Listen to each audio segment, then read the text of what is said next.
let's start with that Jannik Sinner match. We do have to talk about it because of how impacted Sinner seemed to be Mm. with the heat and kind of illness, and how he was really, really struggling with that. But remarkably, he did still come through against Holger Rune in 4 sets to make it through to the quarterfinals, still there defending his title. At one point, though, Joel, did you think, oh, I don't know if Sinner's going to do this, just based on what we were seeing from him on the side of I the court? I didn't even know if he was going to finish the match at some points. It was really difficult and testing conditions. As you said, he was visibly shaking on the court, ice towel on.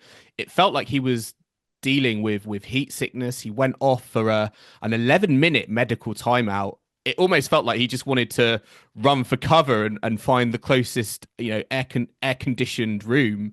It looked that much that he was struggling, but at the same time, given all of that adversity, to come through against someone as good as Holger Rune in 4 sets was very impressive. And it showed to me, I think, that although I think so far he maybe hasn't necessarily been tested kind of in tennis terms, today I think was a real battle mentally. I think he sort of deep down knew, if I can play my tennis, play my game, I will ultimately come through Holger Rune. But all the other things going on, and sort of finding your form from a real depth of adversity was very impressive to see from him. Yeah, I think it's one of those matches he just knew that like he just had to get through Mm. it if possible. He didn't practice before the match. He went to see the doctor. I think if he can get through this one, it's have a bit of rest, might feel better, in 2 days' time for the next match, give himself some time to recover. Um, there was a lot going on as well in this match because they did have a very unusual situation as well, which caused a delay in the match, which I don't know if that maybe helps Sinner give him 20 Mm. minutes of recuperation. But Sinner accidentally broke the net.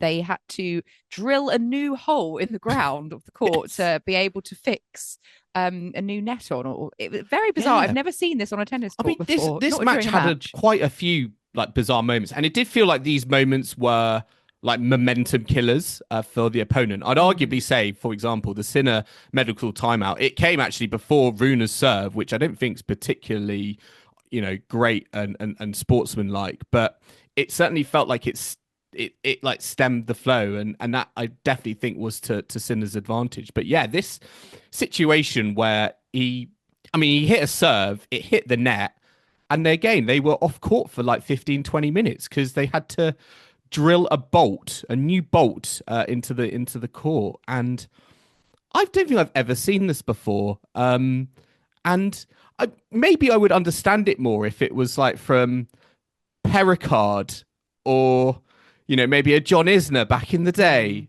or someone with a big booming serve, Ben Shelton perhaps. But I wouldn't necessarily have thought it was going to come from Jannik Sinner. No, so it's not someone you would normally associate with sort of firebomb Mm. serves, but yeah, He I knows the just weak point. He knows the weak point of the net. thought I just need a bit of a break now. I'm gonna target this particular location on the net, so they're gonna have to come and get a handy person on to fix it. But I think Joel, if we want to get the Croydon Open up and running, we're gonna have to have some kind of maintenance person on Yes. hand for these sorts of I'm situations. I'm not gonna lie, my DIY is not great. I can put a shelf up and some items as displayed by the background, but that is about it.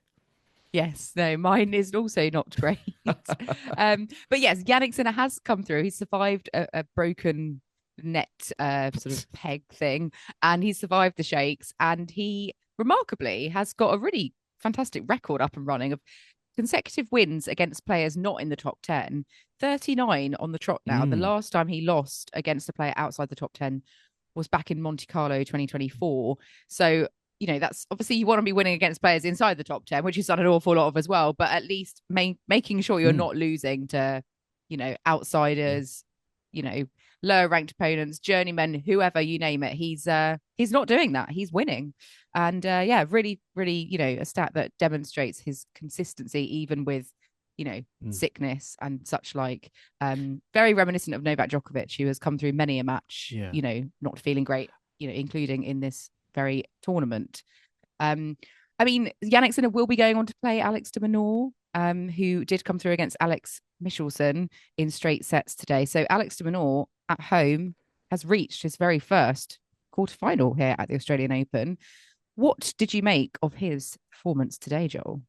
Yeah, I mean, he was going in, I think, as the heavy favourite. I mean, Alex Mickelson's had a great tournament so far, but it does feel like this is, in the battle of the Alexes, this is Alex de Minaur's time, it feels Mm-hmm. like. And you spoke about kind of Sinner's consistency in relation to, defeating players outside the top 10.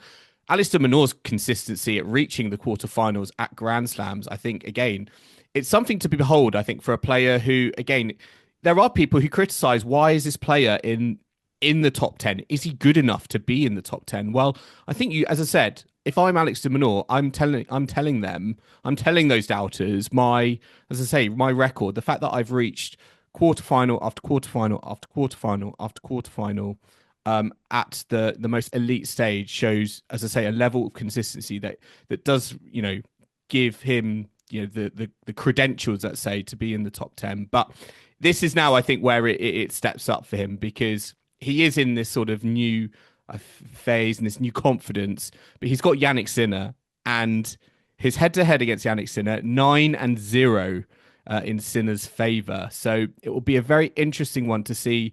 We've spoken a lot about this kind of new Alex, this new confidence, married, engaged man now. Will it have an impact? And also the fact that he's playing at home. Yeah, home fans, really consistent, great stuff Mm. from Alex de Minaur. The Sinner head to head isn't great. Perhaps the home fans might come into adding that extra pressure, which he might not want. But in a way, he's what has he got to lose? No one's going to be expecting him to beat Sinner with that head to head 9-0. Mm. So I think he should just go for it. And if Sinner is maybe feeling a bit rough Yeah. still or has the shakes again, is still not well, then that could potentially help Alex de Minaur. Obviously, we don't want Sinner to be ill. We want a Yeah. fair matchup. But I don't know. I think, he's got to that point. He's made sure he's there.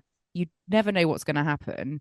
My only worry is if Alex de Minaur never kind of gets any further and just kind of is stuck at this threshold of quarterfinals. He's sort of in danger of becoming the new Rublev, like the bridesmaid, never the Mm. bride. And yeah, I don't know. The longer that goes He's on, he's I do worry he's if we'll sort of ever get taken on there. that mantle, hasn't he, of Rublev, arguably from last season into this season, because Rublev is a player who we sort of associated just getting to the second week to a quarterfinal, and that's it. And yeah, de Minaur doesn't want to be in that place, but certainly against Sinner, it will be interesting to see what Jannik Sinner steps onto the court, because he admitted he wasn't 100% going on against Holger Rune. And if there's one player you don't want to face at not being 100%, who's going to be getting all the balls back, running around all the court, it's Alex de Minaur. So if he can maybe exploit that as well, I do think he has a very good opportunity to break that duck and not go 10 losses against the world number one.